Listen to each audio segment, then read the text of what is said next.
سلام، خوش اومدیم به دوره بازارهای مالی آرامشارس. این دوره قراره تمام بخش‌های مرتبط به بازارهای مالی رو بررسی بکنه که شامل 7 بخش مهم و اساسیه. اولین بخش دوره راجع به اصطلاحات و مسائل ابتدایی بازارهای مالیه. تو اولین ویدیو از بخش اول قرار راجع به ساختار بازارهای مالی صحبت بکنیم.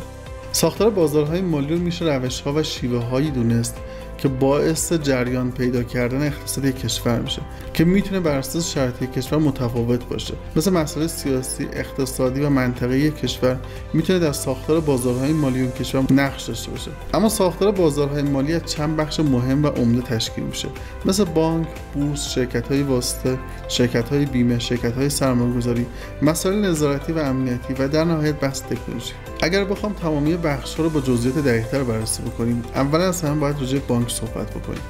بانک‌ها عملاً مهمترین نهاد مالی در جهان و یک کشور هستند که اقتصاد و زنده بودن یک کشور رو تضمین می‌کنند. اما بانک بر اساس یک سری فعالیت‌ها اقتصاد یک کشور رو تنظیم می‌کنه. مهمترین وظیفه بانک جذب سرمایه مردم به صورت سپرده‌های بانکیه. بانک زمانی که سپرده‌های مردمی رو جذب می‌کنه، عملاً دو تا اتفاق میفته. در حالت اول دارایی مردم به صورت امن پیش بانک حفظ میشه و در حالت دوم بانک با جذب سرمایه‌ای که اتفاق میفته میتونه سرمایه مورد نیاز خودش برای فعالیت‌های اقتصادی رو تامین بکنه. دومین کاری که یک بانک در نظام اقتصادی یک کشور یا ساختار بازارهای مالی انجام میده، پرداخت وام‌های مالی و اقتصادی به نهادهای اقتصادی و تولید کننده و خدماتیه.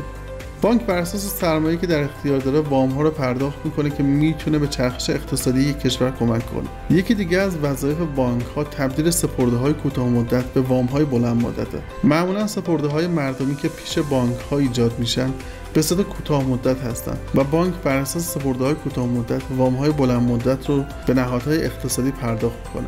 از خدمات دیگه بانک‌ها میشه به خدمات پرداخت اشاره کرد. بانک بر اساس سرمایه‌ای که داره و بر اساس ابزارهایی مثل پرداخت آنلاین، چک، سفته و سایر مسائل دیگه باعث میشه که بسیاری از تراکنش‌های اقتصادی در سریع‌ترین زمان ممکن و به صورت خیلی ساده انجام بشه. یکی دیگه از خدمات و وظایف بانک‌ها مدیریت ریسک در جامعه است. بانک بر اساس دارایی خودش اگر بحرانی در یک جامعه اتفاق بیفته، تلاش میکنه که مانع این بشه که بحران وارد سطح جامعه بشه و بسیار از بحران‌های اقتصادی و مالی رو مهار میکنه. و در نهایت یکی از وظایف مهم بانک‌ها شرکت در بازارهای مالیه. بانک بر اساس ثروت و دارایی که داره میتونه در بازارهای مالی نقش آفرین باشه و بسیاری از نوسانات ایجاد شده در بازارهای مالی به کمک بانک‌ها اتفاق میفته. دومین بخش مهم از ساختار بازارهای مالی بورس‌ها هستند. بورس نهادی که بسیاری از دارایی‌های مالی مثل اوراق بهادار قیمت‌گذاری میشه و در اختیار افراد و اشخاص قرار داده میشه تا در صورت نیاز دارایی مورد نیاز خودشون خرید بکنن و اگر دارایی مازادی دارن که بهش نیاز ندارن رو عرضه بکنن تا بحث نقدینگی یک مجموعه تامین بشه. اما یکی دیگه از وظایف بورس قیمت‌گذاری داراییه. بورس بر اساس اطلاعات و اختیاری که داره میاد شرکت ها رو دسته‌بندی میکنه و بر اساس ارزش و جایگاهی که دارن قیمت گذاری میکنه و باعث میشه سرمایه‌گذارانی که به دنبال شرکت در بازارهای مالی هستن با اطمینان بیشتری کار خودشون رو انجام بدن. یکی دیگه از کارهایی که بورس انجام میده شفافیت اطلاعاته. بورس بر اساس سازوکاری که داره اطلاعات رو به صورت ماهانه، 3 ماهه، 6 ماهه و سالانه جمع‌آوری میکنه و به صورت عموم در اختیار همه قرار میده که باعث میشه اطلاعات به صورت شفافتر در اختیار همه قرار داده بشه. یکی دیگه از مهمترین کارهایی که بورس انجام میده تامین نقدینگی برای شرکت هاست. شرکت ها میدونن که در صورتی که نیاز به نقدینگی داشته باشن میتونن سهام و دارایی خودشون رو عرضه بکنن و در کمترین زمان ممکن به اون میزان نقدینگی که نیاز دارن دسترسی داشته باشن. و در نهایت از مهمترین وظایف بورس انتقال فناوری. بورس بر اساس اطلاعاتی که داره میتونه فناوری‌های جدیدی رو ایجاد بکنه و اطلاعاتی رو در بازار عرضه بکنه که بر اساس اون بحث مدیریت سرمایه و بحث مدیریت ریسک به صورت جدی‌تر اتفاق بیفته. اما از اجزای مهم دیگه ساختار بازارهای مالی میشه به شرکت‌های واسطه اشاره کرد. شرکت‌های واسطه عملاً شرکت‌هایی مثل کارگزاری‌ها، بروکرها و شرکت‌های سرمایه‌گذاری کوچیک هستند که بین معامله‌گر و بانک‌ها قرار می‌گیرن. عملاً شرکت‌های واسطه معاملاتی که افراد قصد انجام دادنشون رو دارن به بانک‌ها منتقل می‌کنن که باعث میشه که فرآیند با سرعت خیلی بالاتر اتفاق بیفته و در نهایت از انجام این خدمات کارمزد رو دریافت میکنن. یکی دیگه از خدماتی که شرکت‌های واسطه ارائه میدن خدمات مشاوره است. شرکت‌های واسطه معمولا در مجموعه خودشون افراد با تجربه‌ای رو دارن که میتونه مشاورهای اقتصادی و مالی خیلی مفیدی رو به افرادی که شناخت کمتری از این بازارها دارن رو ارائه بکنن.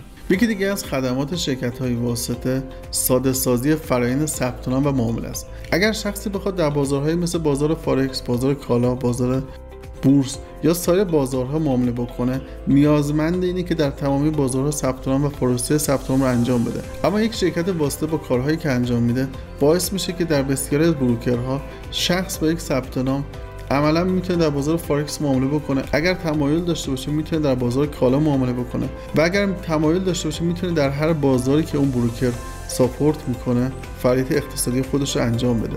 اما میرسیم به یکی از جذاب‌ترین بخش‌ها و خدماتی که یک شرکت واسطه میده: ایجاد یک لیست متنوع برای کاربر.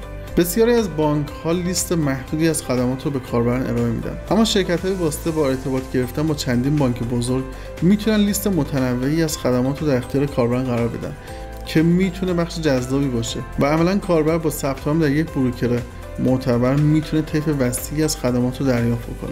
و میرسیم به بخش صندوق‌های سرمایه‌گذاری. عملاً صندوق‌های سرمایه‌گذاری محیط و فضایی هستند که افراد و اشخاص با هر سرمایه‌ای که دارن میتونن داخل این صندوق‌ها شرکت بکنن و حتی با سرمایه خیلی کمی که در اختیار دارن در بسیاری از فعالیت‌های اقتصادی با لیست متنوعی از خدمات شرکت داشته باشن. میشه گفت اگر شخص سرمایه خیلی کمی داشته باشه لیست بسیار محدودی برای سرمایه‌گذاری هم در اختیار داره، اما با شرکت در صندوق‌های سرمایه‌گذاری میتونه در بسیاری از نمادهای مالی و بازارهای مالی فعالیت اقتصادی داشته باشه و از هر بازار بسته به شرایطی که داره سود مناسبی رو دریافت کنه. یکی دیگه از بخش‌های مرتبط به صندوق‌های سرمایه‌گذاری مدیریت حرفه‌ای صندوق‌هاست. صندوق‌های مالی توسط افراد با تجربه و حرفه‌ای در بازارهای مالی که سابقه بسیار روشن و مستمری در بازارهای مالی داشتن مدیریت میشن که باعث میشه که ریسک سرمایه‌گذاری در بسیاری از مواقع بسیار کاهش پیدا کنه. یکی دیگه از وظایف صندوق‌های سرمایه‌گذاری تامین نقدینگی در حد پایینه. یعنی بعد از بانک‌ها که سرمایه اصلی بازارهای مالی رو تامین می‌کنن، بخش کوچکی رو صندوق‌های سرمایه‌گذاری تامین می‌کنن که میتونه در حد خودشون در نمادهایی که حجم معاملاتی کمتری دارن نوسان‌ساز باشن. و در نهایت یکی از بخش‌های مهمی که صندوق‌های سرمایه‌گذاری برای افراد و شرکت‌ها مهیا می‌کنن پایین اومدن کارمزد معاملاته. اگر شخص به صورت فردی بخواد یک معامله رو انجام بده، معمولا بروکرهای شرکت‌های واسطه کارمزدهای بالایی رو دریافت می‌کنن. اما اگر معاملات به صورت صندوق‌های سرمایه‌گذاری با حجم بالایی اتفاق بیفته، معمولا قراردادهای بین صندوق‌های سرمایه‌گذاری و شرکت‌های واسطه و بانک‌ها اتفاق میفته که باعث میشه کارمزد معاملات بسیار کاهش پیدا کنه. اما میرسیم به نقش شرکت‌های بیمه در ساختار بازارهای مالی. شرکت‌های بیمه با سرمایه‌ای که در اختیار دارن در بازارهای مالی نقش بسیار مهمی دارن.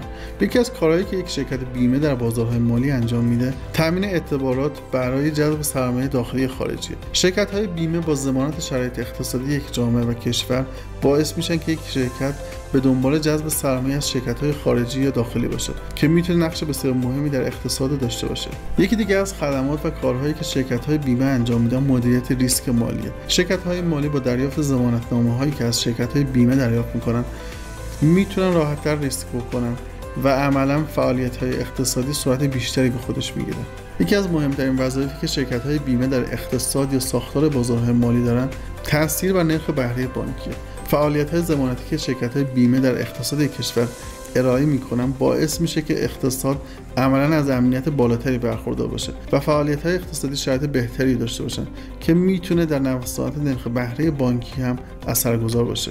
و در نهایت یکی از مهمترین کارهایی که شرکت‌های بیمه انجام میدن و در ساختار بازارهای مالی نقش داره، تامین کردن بار روانی مثبت برای یک جامعه است. زمانی که شرکت‌های مالی بحران‌های اتفاق افتاده برای شرکت‌های اقتصادی و تولیدی رو مهار می‌کنن، باعث میشه که بار روانی جامعه مثبت بشه. اما اگر شرکت‌های بیمه در انجام وظایف خودشون ناکارآمد باشن، باعث میشه که فشار و تنش‌های بسیار زیادی وارد یک جامعه بشه که میتونه بحران‌های اقتصادی و بسیار از مسائل دیگر رو در پی داشته باشه. اما از مهمترین بخش‌های ساختار بازارهای مالی بحث نظارت یکی از مهمترین بخش‌هاییه که باعث میشه اقتصاد یک کشور زنده باشه و مردم و جامعه راحت‌تر بتونن به نهادهای مالی اعتماد بکنن. در بخش نظارت ساختار بازارهای مالی، نهادهایی مثل بانک مرکزی، شرکت‌های سرمایه‌گذاری و بیمه و شرکت‌های واسطه یا تمام بخش‌های اقتصادی کشور رو بررسی می‌کنه و بر اساس شرایط و اطلاعاتی که در اختیار داره شرکت‌ها رو رتبه‌بندی میکنه که میتونه باعث بشه که بحث سرمایه‌گذاری راحت‌تر اتفاق بیفته،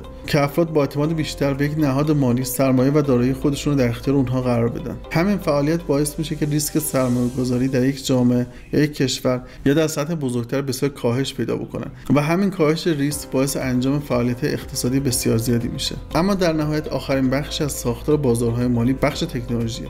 تکنولوژی یکی از مهمترین ملاک‌ها در ساختار بازارهای مالیه که هر چقدر اطلاعات بروزتر باشه بحث سرمایه‌گذاری راحت‌تر و سریعتر اتفاق میفته و در کنارش بحث کارمزد تراکنش‌ها کاهش پیدا میکنه و میشه گفت که معاملات اقتصادی با سرعت بالا و افراد با آگاهی کاملتر در حوزه‌ای که قصد سرمایه‌گذاری دارن وارد بشن و تمامی مراحل به صورت کاملا اتوماتیک و هوشمند انجام بشه. امیدوارم این ویدیو براتون جذاب بوده باشه. ممنون میشم نظرات خودتون رو زیر همین پست کامنت بکنید تا ازشون برای تولید محتوای بهتر استفاده بکنید.